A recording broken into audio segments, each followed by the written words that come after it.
100 comments on the video that I made talking about how I successfully depilled my son. If you want to watch those videos, they're actually pinned to the top of my profile. I definitely recommend them. They're an invaluable resource to anybody who is like a parent or their child adjacent. So like you work in a school, or you know, you have nieces and nephews or whatever. Like, I genuinely recommend it. I also think that the communication style that I'm talking about in that video is very flexible. You can apply it to lots of different situations, and it's definitely a skill worth having in your back pocket. I genuinely think that more adults should be practicing that communication style, in my own humble opinion. Do you know what I mean? There are a lot of comments in there though, and I would really love to get to all of them and have conversations, but I commented on like 20 of these comments, and then like 40 more comments came in, and I was like, yeah, I'd have to type at warp speed to be able to get these videos out, these comments out, so I won't be able to actually interact with everyone, which kind of makes me sad, because I've never had that in a video before. Like, I've genuinely had them come in so slowly, or not at all, that I've been able to actually like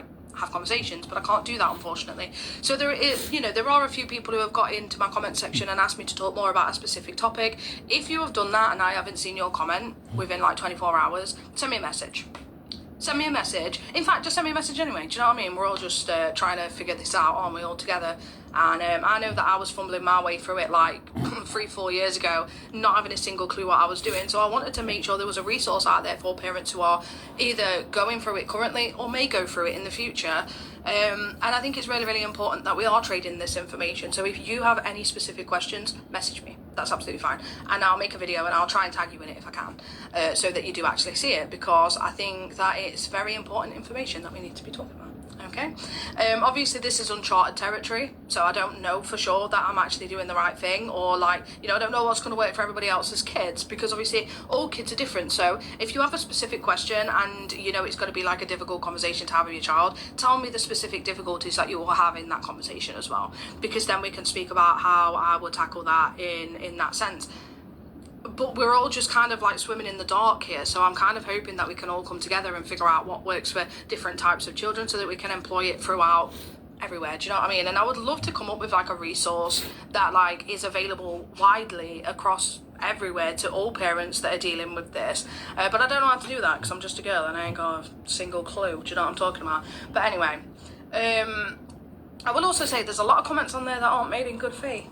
And I appreciate those comments as much as I appreciate the good comments, because you are pushing the video further out into the algorithm, especially if you are then like getting in the comments and like ardently fucking defending your position. Do you know what I mean? Like, that's fine, keep commenting, I'm absolutely okay with that. I won't be engaging with those comments, but I do appreciate them all the same, because you're bringing attention to my video. Do you know what I mean? And that's what's important, is it's not about like whether I agree with some grown man's opinion on the internet. It's about whether he's pushing this information further out to people who need the resource. Do you know what I mean? So that's what matters, because I'm not out here trying to change the minds of fully grown men. Do you know what I mean? It's your decision what you believe in, it's your decision what you choose to consume, and it's your decision what you do with your life eventually. But like, we are talking about teenage boys here who need guidance, who need, you know, some kind of mentoring going on about this stuff, and how to deal with it properly, and they need education on how to have critical thinking and media literacy and things like that. And it's okay if you don't have that, but we don't want our children to end up like you.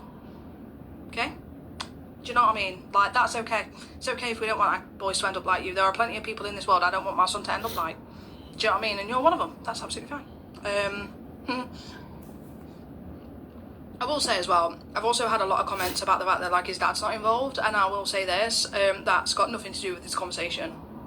His dad not being around's got absolutely nothing to do with this conversation at all, because he's still very well looked after. He's got everything he wants, everything he needs. He's well taken care of. He's a great kid. He's funny, he's sarcastic, he's witty, he's intelligent, he's emotionally intelligent, he's got critical thinking skills now and media literacy, so he's already surpassing you. So, you know, your dad was around. What was his excuse? Do you know what I mean? What's your excuse for not having those skills? Anyway, that's my passive-aggressive rant to those people. But seriously, there is so much more we could be doing this day and age in having these conversations, because we can't shelter our kids from these things. They're going to happen.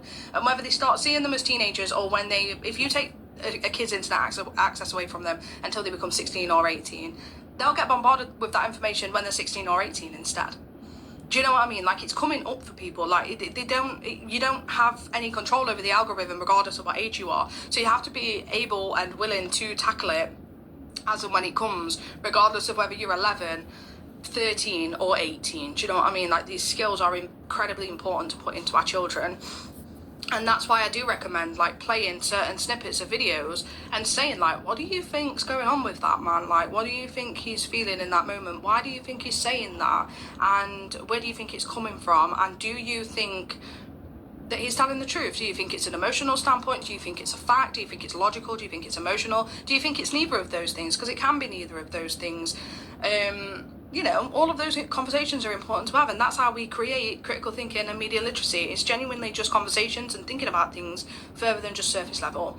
But like I say, if anybody's got any actual questions on what, like, I should cover, or like any sort of, I don't know, suggestions, just message me. I really appreciate how involved everybody is, and I really appreciate that people are telling me that this is helpful for them, because that's the point. It's not something I wanted to put out there because it is, as anybody who is a parent will understand, like, it can be quite distressing to know that your child's engaging with that information. And like I said in those videos, like, my son is so connected with women, it actually felt a bit audacious for him to be buying into that. But yeah, like, I was worried that it'd make me look like a bad parent, but what would make me look like a bad parent is knowing that he's engaging in that information and then not doing anything about it. The fact that he was exposed to it just means that he was on the internet, which I'm absolutely okay with my child being on the internet. But we do have to acknowledge that the internet is a vast open space, and it's an entirely different world, but it lives within our homes. So, like, we need to be more aware of what's going on there. And I'm not saying that, like, oh, you have to block everything and you can't do this and you can't do that. I'm saying you have to be aware of what's out there, the content that is coming in, and what your children may be exposed to, in order to be able to understand it and tackle it.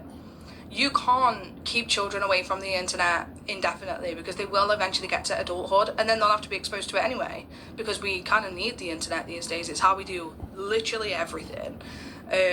So I definitely recommend getting them these skills built in, like, really young. My son was 11 and 12 when I started doing this, so it's like, yeah, definitely do that. Other than that, I've got no idea what else to say. I'm just really grateful for everybody interacting with my videos today. I'm absolutely blown away. Our